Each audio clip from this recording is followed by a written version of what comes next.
Salut les barbus, c'est Turial de Barbu in Game, votre chaîne de tuto peinture, tuto décor, unboxing, présentation de jeux et dorénavant Tactica pour vos jeux préférés. Aujourd'hui, on va voir ensemble les différentes forces et faiblesses des factions actuelles de Conquest pour vous permettre de choisir votre première armée à Conquest. Pour ceux qui ont déjà une armée, cela peut vous permettre de comprendre comment fonctionnent les factions adverses et comment jouer contre elles. Cette analyse n'est pas de moi, j'ai repris l'excellent travail du blog Brave Human with Sticks, dont je vous mettrai le lien en description. Attention, c'est en anglais. Allez, c'est parti les barbus. Le but de cette vidéo est d'expliquer les différences majeures et de style de jeu entre les factions, comment faire ses achats et avoir le meilleur départ avec la faction que vous vous serez choisi. À partir d'ici, à part quelques modifications, l'avis énoncé est celui de l'auteur du blog.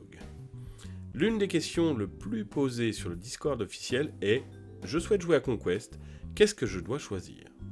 Et la réponse que l'on a la plupart du temps est « Joue ce qui te plaît visuellement ou qui te paraît fun ». C'est bien sûr une réponse frustrante pour les nouveaux et qui n'est pas très utile, même si c'est vrai que moi et l'auteur du blog avons la même technique pour choisir nos armées à un jeu. On choisit ce qui visuellement nous plaît et qui nous paraît fun. Mais sans plus d'informations, je peux comprendre que cela soit difficile pour quelqu'un de choisir sa faction. Car le fun est subjectif. Tuer des gros monstres avec un bâton tenu par des braves gens du peuple peut être fun. Peindre des figurines peut être fun. Ne pas voir ces figurines sortir de la table peut être fun. Et gagner peut être fun aussi.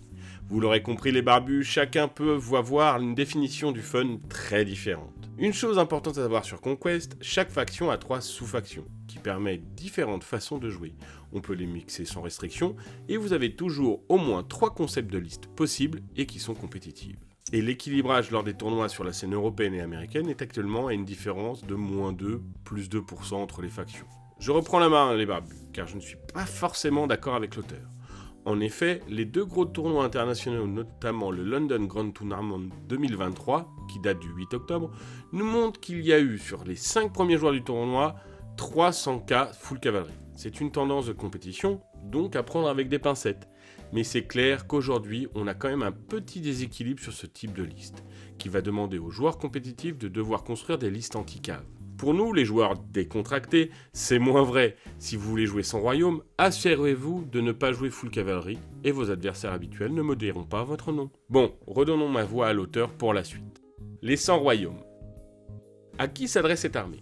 Cette faction est faite pour les joueurs qui cherchent la flexibilité et des unités peu coûteuses, que ce soit en termes de prix ou de coûts en points, avec lesquels vous aurez la possibilité de construire de nombreuses listes différentes, mais qui sera moyenne partout, sans vraie grande force ni grande faiblesse.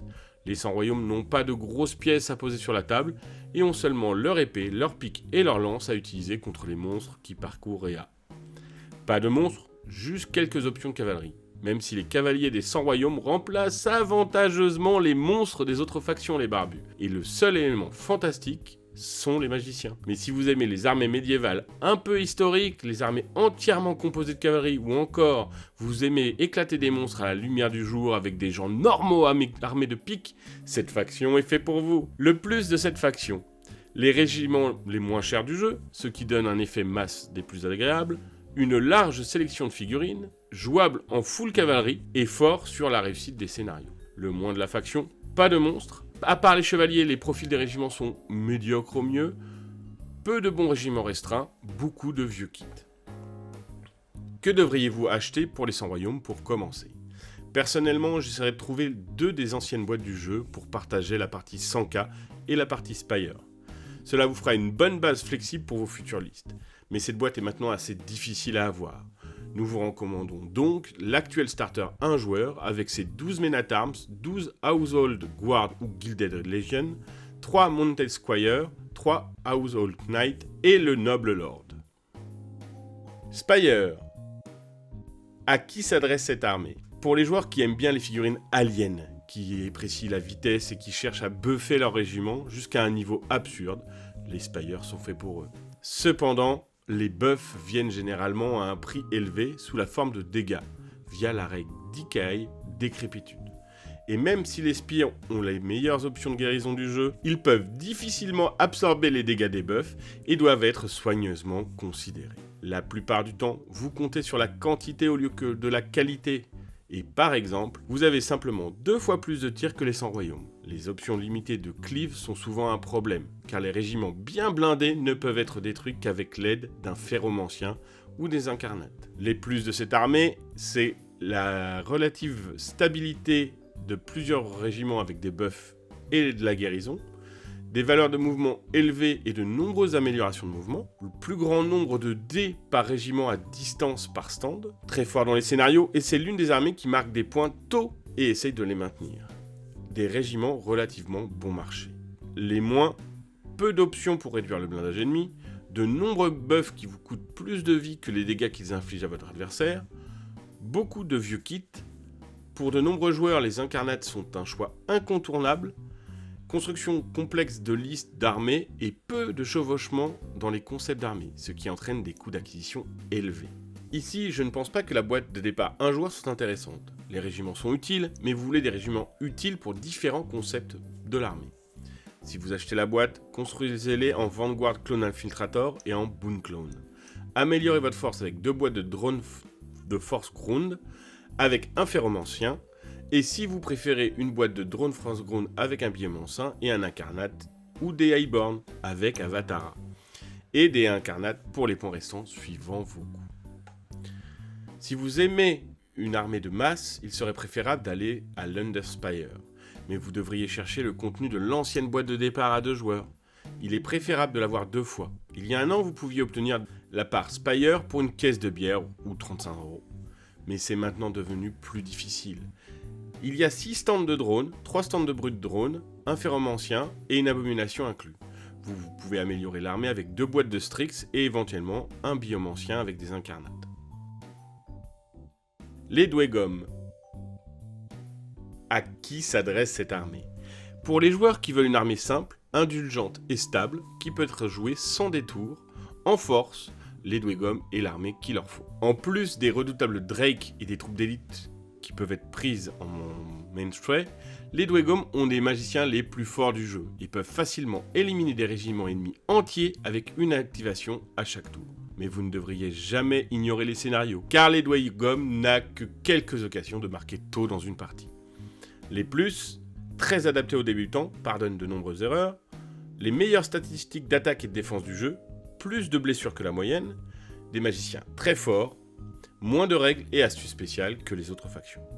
Les moins, lents, la plupart n'ont que 5 de mouvement, moins de règles et astuces spéciales que les autres factions et beaucoup de vieux kits. Que devriez-vous acheter pour les Dwegom pour commencer ? Un starter 1 joueur Dwegom est ok, mais les initiés Warden sont très rarement vus. Mais vous voulez avoir 2 fois les autres régiments, et la question est de savoir si vous ne devriez pas simplement obtenir 4 boîtes de Dragon Slayer Tan, une boîte de Fireforged, 2 boîtes de Old Ballistae, un reg et un sorcier.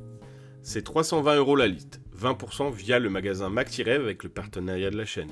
Et vous avez la chose la plus méchante que les Dwegom ont à offrir en 1500 points. Nords. À qui s'adresse cette armée ? Pour les joueurs qui veulent une armée d'élite, fragile, avec beaucoup de force, des monceaux de renforts qui arrivent de façon stable et des variations de créatures nordiques telles que les Jotnar, trolls et loups. La faction de Nords est faite pour eux. Grâce à leurs compétences, ils peuvent avancer rapidement et se projeter loin sur la table et marquer rapidement. À l'exception du Jotnar et des Huskarl, tout est fait en cuir et en peau, et même les choix les plus robustes des Nordiques sont très fragiles.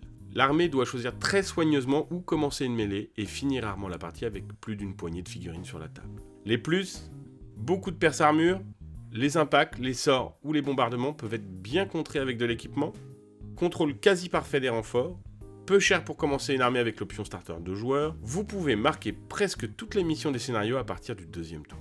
Les moins, très fragiles à l'exception de quelques builds, les meilleurs duellistes du jeu, mais les duels sont plutôt rares. Pour utiliser la règle de faction, vous devez toujours faire un travail préliminaire avant. Que devriez-vous acheter pour les Nordiques pour commencer ? Avec les Nordiques, je choisirai toujours 2 fois le contenu du starter de joueur. Et j'achèterai un personnage de mon choix, Blooded ou Jarl. C'est tout simplement solide et pour 90 €, la moitié du prix du starter, bien que vous puissiez souvent obtenir la moitié Nords pour 70 € par boîte, c'est tout simplement une bonne affaire. Malheureusement, vous ne pouvez jouer les personnages de la boîte qu'une seule fois, mais le faible coût d'achat sont un excellent argument. Les Wadrun.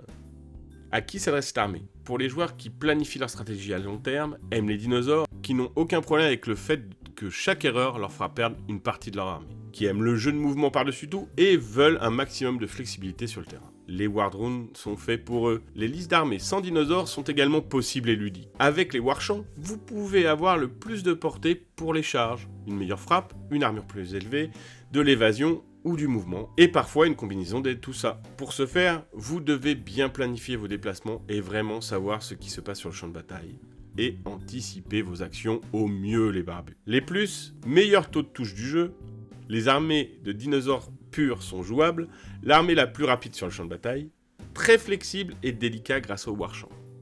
Et que des kits récents. Les moins, la courbe d'apprentissage est une falaise abrupte avec un surplomb. La plupart des régiments sont fragiles, bien qu'enlever de l'armure ne soit guère intéressant contre des Wardrune, car ils ont une haute valeur d'évasion. Pas de magie offensive. Vous devez constamment expliquer à votre adversaire quelle option vous avez actuellement avec les champs, ce qui peut prendre beaucoup de temps, car il y en a souvent beaucoup. Les régiments sans champs sont souvent plus faibles que ceux des autres races. Que devriez-vous acheter pour les Wardrune pour commencer? C'est là que la boîte de démarrage à un joueur est pratique, vous permettant de construire des slingers au lieu des hunters. Prendre des Blue Dead ou des Braves est une question de goût, mais je ne trouve les Braves intéressants que dans de grands blocs de 6 stands ou plus avec un chef de guerre. La boîte contient environ 700 points, car le Wardrune ne joue presque jamais 2 fois le même personnage. Cependant, vous aimeriez avoir la plupart des régiments en double de la boîte, et le pack de chasse est souvent joué en 2 fois. Le problème avec le fait de prendre 2 fois le starter est que vous avez une armée très légère qui est un canon de verre. Si vous voulez obtenir 1500 points, des Chosen of Conquest, un Apex, peut être un choix plus sage pour plus de diversité que 2 fois le starter. Les 2 options sont jouables, bien que la dernière est potentiellement moins frustrante. Old Dominion. À qui s'adresse cette armée? Pour les joueurs qui voudraient diriger une légion romaine mort-vivante sur le champ de bataille et écraser lentement mais sûrement ses adversaires. Le Old Dominion reçoit le soutien de leur panthéon déchu, qui anime les morts enterrés dans les mausolées et les tombes de l'Empire déchu. Lent est le mot-clé de l'armée, car le Old Dominion commence avec le jeu avec des valeurs très moyennes, et gagne plus de règles spéciales et de force à chaque perte. Quand les régiments lourds supérieurs entrent sur le champ de bataille, ça apporte un punch nécessaire pour défaire vos ennemis. Ne pas avoir de jet de morale à faire vous permet de passer les premiers tours facilement, mais vous devez être conscient que vous allez prendre nettement du retard sur votre adversaire en points pendant les 2 tiers de la partie, et que vous ne gagnerez pas beaucoup de parties avant le tour 9 ou 10. Les plus, la faction la plus stable en combat rapproché parce qu'il n'y a pas de jet de morale à faire. Se renforce avec les pertes, meilleure sélection lourde du jeu, figurines avec des kits récents.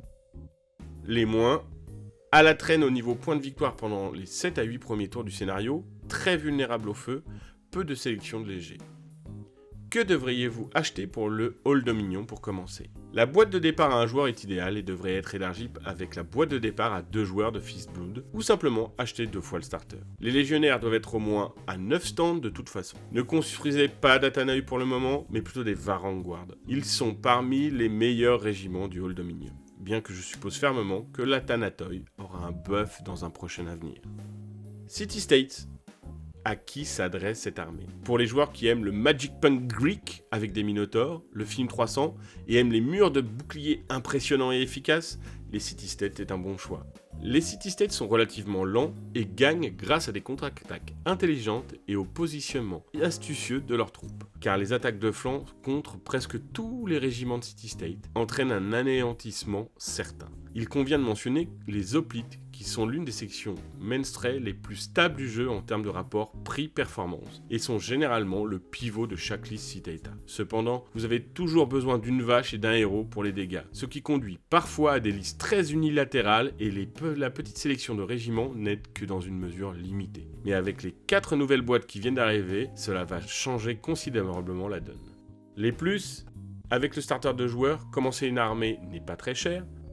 Les régiments ont des tâches, forces et faiblesses clairement définies, une option tactique unique avec la stratégie, seulement des kits récents, la faction la plus récente avec le moins de sélection variété, très vulnérable aux attaques de flanc, un mauvais positionnement vous coûtera rapidement la partie.